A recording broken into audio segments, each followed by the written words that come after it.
BodyBags, coming back to you with another Tuesday review. Today I'm doing a review on a remake movie. It was a remake of a movie. It was actually Wes Craven's first movie from 1972, and this remake is called The Last House on the Left. This movie came out in 2009. It is directed by Dennis Liatis. Not really familiar with any of his other work. But Dennis Liatis, and like I said, it's a remake of the 1972 classic Last House on the Left by Wes Craven, R.I.P. He just died recently, if you guys have not heard, or I'm sure everybody's heard, but if you guys have not heard. It stars Tony Goldwyn, Garrett Dillahunt, and Aaron Paul. Aaron Paul, obviously, from Breaking Bad. He played Jesse Pinkman on Breaking Bad. This was one of his earlier smaller roles in this movie. He's not like a main. He is a main character, but he's not the main character. There's actually two main characters in this movie, but this movie actually made $45 million in the box office. It actually beat out Watchmen in 2009 in the theater. It actually came, I think the opening weekend, it had a bigger, I guess their opening weekend of the movie in the theater kicked out Watchmen for the top spot, because Watchmen came out in 2009, which Watchmen was a huge movie as well at the time. But yeah, kind of get into this movie. It is a remake. It was actually ran by, a really cool, interesting fact, it was actually ran by Wes Craven, and Wes Craven wanted this remake to actually happen. He wanted to see what a company could actually do with this remake that actually had the budget for it. So this remake actually went by Wes Craven. The storyline is very, very similar to the 1972 version. They kind of toned down some of the action violence, or some of the rape scenes and things of that nature. There is a pretty brutal rape scene in this movie. It's not really, it's like I said, it's a newer movie. It's not really for those people that, it can be considered disturbing, I guess, in a way. It's not really for people that, if you're not really, if rape scenes and things of that nature bother you, I would say, probably steer clear from this movie. They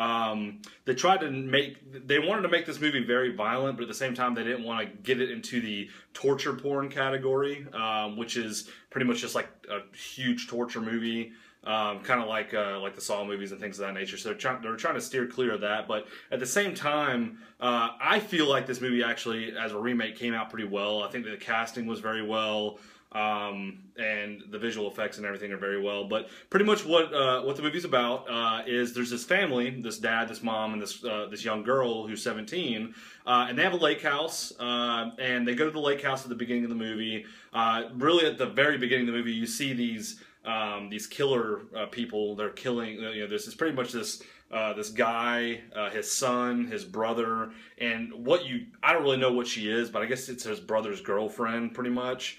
They're like on the run. They killed a bunch of people. They're on the run. You kind of see them killing people, and then it cuts to this family that's going to this lake house, and they enter this lake house. The daughter, the first night they get there, she wants to go meet up with one of her friends. Her friend's name is Paige. The daughter's name is Mary. The friend's name is Paige. She wants to go meet up with Paige. So she goes to Paige's job. She works at this convenience store. They get to talking, and this guy, which is the killer's son, who is not a bad guy in the movie. He's actually kind of pulled into this whole group of people with all these killers. He doesn't kill anybody. His dad is actually the main character killer, I think his name was Garrett Dillahunt. He very, very awesome actor, in my opinion. He did a very good job in this movie. But his dad's going around killing all these people, and he was just wanting to be like a normal kid. He's like a 17-year-old as well, 18-year-old, and he's at this convenience store while they're talking, and they're talking about wanting to smoke some pot. And he overhears them, and he wanted a pack of cigarettes. So he's like, if you give me a pack of cigarettes, even though I'm not old enough, which I'm assuming he's 17 then, if I'm not old enough, since I'm not old enough, I'll hook you up with some weed at my hotel room. So he brings these girls back to his hotel room, which is the killer's hotel room. There's no one there. He's the only one there. He assumes that his dad and all the killers and stuff won't be back for a couple of hours. So he wanted to bring them over and hang out, just kind of be like a young guy, just hang out with some chicks. No intentions or anything, just hanging out. They're smoking pot, just having pretty much fun. The girls end up, really think he's a nice guy. And of course, the killers come back like all of a sudden and see these two girls there, and they're like, what the hell are you doing? And the kid's name is Justin. Like, what are you doing, Justin? Like, why are you here with these girls? You're blowing our cover, basically. I really like Aaron Paul's character in this movie. He's very sleazy. Like, Aaron Paul's character is like super sleazy in this movie, and like he does a really good job. And I feel like a lot of his character portrayals in a lot of movies, and even the TV show Breaking Bad, it's similar. He just portrays whatever character he plays very similar to, like, what other characters he plays in other films. But he's very, very super sleazy in this movie. He's like sniffing on the girls and all this stuff. And of course, immediately they crush the girls' cell phones. They steal the young Mary's car because she had her parents' car for the weekend. They steal her car. They take her out. They took them out, and the girls are pretty much within the next 30 minutes of the movie. They're pretty much just trying to get away, and they're unsuccessful of getting away. At one point, they're trying to get away, and the car they're in, Mary's parents' car, they steal. They end up having, like, the dad's driving it, the killer dad, and he ends up crashing into a tree. And then they get out, and they're pissed off. The killers are pissed off. The girls were trying to get away, and the one girl, Paige, which is Mary's friend, she runs away, and Aaron Paul and his girlfriend catch up to her and bring her back. And then they end up killing Paige. They end up stabbing Paige, which doesn't really spoil anything. They end up killing her. And then Mary, this is where the rape scene comes in. Mary actually gets raped by the dad while that Justin kid watches, while his son's watching. And Justin actually liked Mary, so it's a really brutal rape scene. I mean, it's not as brutal as I Spit on Your Grave kind of rape scenes, but it's pretty brutal. The worst rape scene I've ever seen in any movie was probably Irreversible's rape scene. That movie, I mean, that rape scene was just very, very, very hard to watch. It didn't let up. It was just like 20 minutes of rape. But this rape scene is probably about 5 minutes. I mean, it's pretty brutal. I mean, he's raping a 17-year-old, which nobody wants to see that. I mean, I don't want to see that. And she's sitting there screaming, crying. Well, she ends up getting away, and they end up catching up to her, and she's swimming in this pond trying to get away. And the killer starts shooting his gun. He ends up hitting her. But she doesn't die. You'll have to kind of watch the movie. I don't want to spoil the end of it for you. But they end up actually, the killers end up somehow, like, it's not on purpose, but by coincidence, all the killers and the Justin kid end up at Mary's parents' house, the lake house they went to originally. And the parents have no idea who these people are.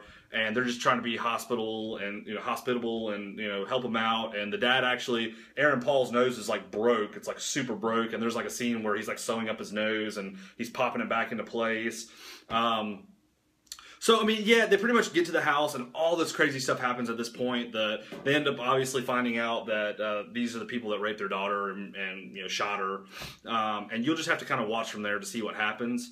I really did enjoy this movie. I would tell you if it was a shitty remake, and I don't think it's a really bad remake. I would probably give this movie a 7.5 out of 10. I mean, I feel like it was ran by Wes Craven. He actually liked the movie. It follows very closely to the original, which the original is a video nasty, which I'm planning on reviewing the original as well. It runs very close to the original movie. And it's just overall a good movie. I honestly would say check it out. Let me know what you think in the comments, or if you've never heard of it, check it out definitely. It has a really, really cool kind of brutal ending to it. You just have to watch to see. Very gory ending.